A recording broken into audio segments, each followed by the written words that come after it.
It's now time to take a spin with Headline Roulette. These are the most compelling, random, interesting, and at times questionable headlines you may have missed. Today's headline dealer is Editor-in-Chief at Post-Millennial and Human Events, Libby Emmons. Libby, are you ready? I'm all set. Headline number one, UFO obsessives will be disappointed by new theory that says aliens probably don't have wildly advanced technology. This was a fairly lengthy article out of Yahoo, Libby. And I guess they're saying that basically we're not really going to be very surprised when we meet aliens because their technology is just as crummy as ours. Right? Yeah, I really enjoyed this article. I thought it was very funny. And perhaps they're right. You know, I think human beings have this natural tendency to think we're so stupid. So everybody else out there in the universe, such as they are, must be way more intelligent than us. And there's a really good chance that they're just not. And this article goes into detail about how they could just be as mediocre as we are.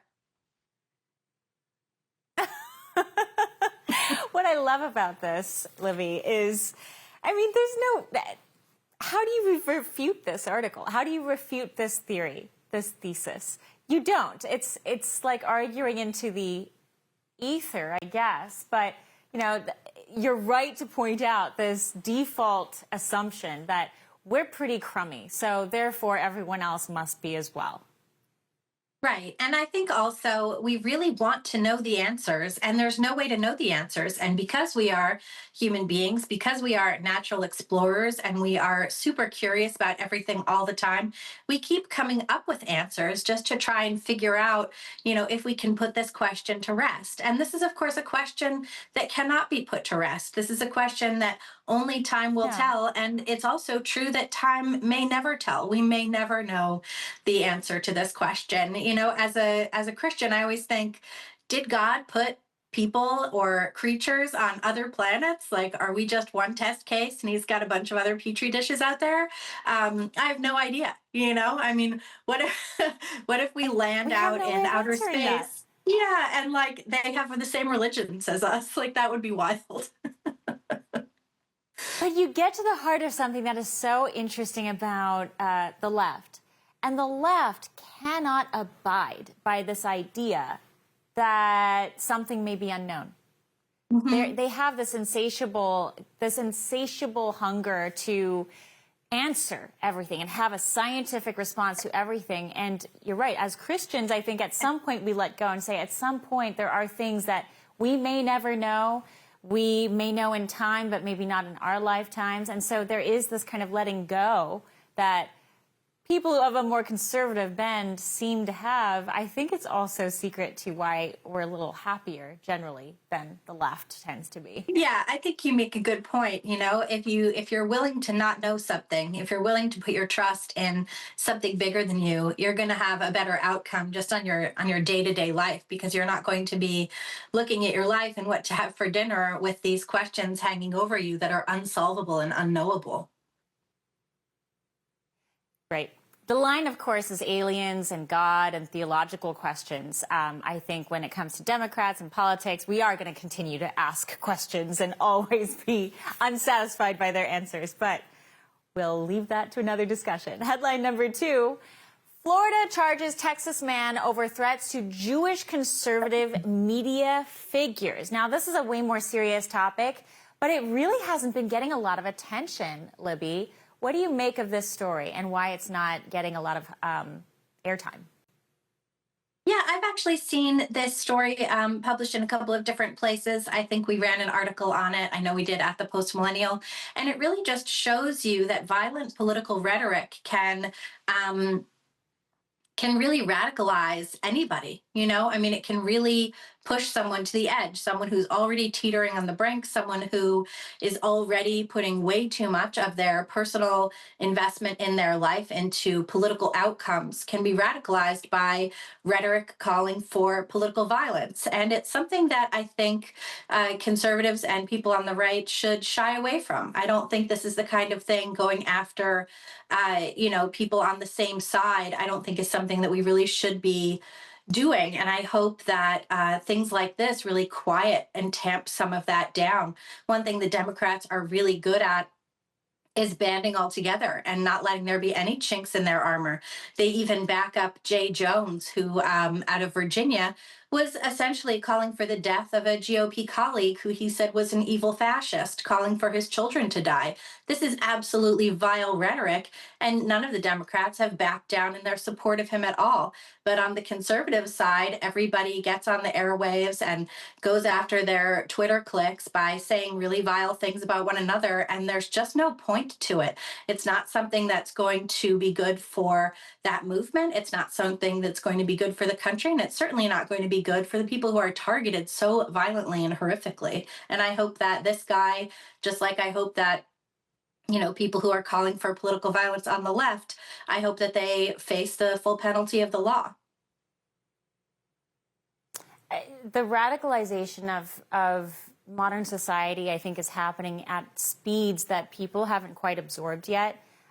Looking at this guy, some of the details that have been known of this man so far, the suspect, one thing that sparked this conversation was the fact that he was only following a handful of social media accounts on X, and they all shared very similar beliefs with one another that were fairly radical, fairly anti-Semitic and anti-Israel, and it was a very particular viewpoint.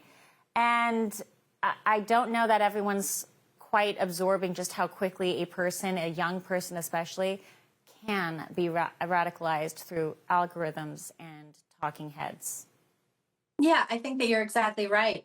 And people need to be careful about what they're saying. I mean, don't put horrible ideas out there into the world of social media if you don't expect people to act on them. And I think this is true on the left specifically as well. And we see that so frequently. There's been such a rise in vile rhetoric on the left that perhaps people on the right feel like it's their turn. I don't know. I don't know why you would say really vile, unproven things about people. And I hope that this kind of thing really dies down. It's got no place here in America, and it's really just furthering divisions that are already so extreme. I mean, I find it hard. I don't know about you, but I find it hard to even break through the barrier that divides left and right, and to try and talk to people Very on the hard. left on social media who may not agree with me. And I go out, I know you do too. I read all the outlets. I read everything. I read the Atlantic and the New York Times and the Washington Post and whatever else. And you just get the sense that people on the left have this perspective that they have a moral authority, and they don't have to read anything that's on the right. And I hope that we can get past that, because until we do, we're really going to have a powder keg on our hands. No, you're absolutely right. It's a very dangerous fragility. They are so fragile in their egos and their belief systems, they cannot possibly expose themselves to other views. And that actually ties in beautifully to headline number 3. The View's Joy Behar says she wouldn't even let a MAGA supporter give her the Heimlich maneuver. That's how little I feel about people. Take a look at this. I don't know. I wouldn't even let him give me a Heimlich maneuver. Yeah. That's how little I feel about people. I don't know. Well, and a MAGA supporter is like calling you right now. I got it. Somebody's. I fixed it. Tell that MAGA man, leave you alone. I'm not sleeping with you anymore. Do we have any volunteers who would even give her the Heimlich maneuver? Yeah, I think a lot of a lot of Christians would. They wouldn't care what she says. What Joy Behar said is absolutely vile, and it's the kind of vile rhetoric that we heard from racists who would decline to have a Black person give them a blood transfusion. It's absolutely vile and insane, especially when we have a situation now in America where people will go into, these things have been reported on social media, people will go into hospitals and doctors' offices and face medical providers who say horrible things about Trump and horrible things about Trump supporters. If you're a Trump supporter or even just conservative, how can you go into a medical establishment knowing that perhaps someone is not going to give you the best care because of your political views? That's absolutely insane. So and that's exactly the kind of thing that should not be happening. Joy Behar should be ashamed of herself for this comment, because I think it leads other people to say, yeah, I don't think that those MAGA supporters are human. I don't think they're even human enough to save my life. I would rather die than be touched watched by a MAGA supporter. Could you imagine such a thing? If this is what a lot of people believe, and she does seem to represent a lot of people's opinions, it really is out of control that she would say something like this or that anyone would feel this way. And it goes back to a point you made earlier. It's really tough to try and have a conversation with someone who's already in that space, that headspace. It's so demented, it's so twisted, and it's so contorted and distorted from humanity. It's hard to have a conversation. So I don't know. We'll see if we can continue to try. I guess that is what's left to do. Libby Emmons, keep up the great work out there. Thank you so much for the insight. Thanks so much, Chanel. That's all the time we have for the show tonight. Remember to download the OAN Live app on your TV and your favorite streaming devices. You can also catch any Fine Point episodes you may have missed right there in the app with our video on demand feature. And you can save Fine Point episodes to your library on YouTube TV along with other amazing OAN shows. Spread the word. I leave you with this. The reward of a work is to have produced it. The reward of effort is to have grown by it. Good night. Godspeed. Until tomorrow.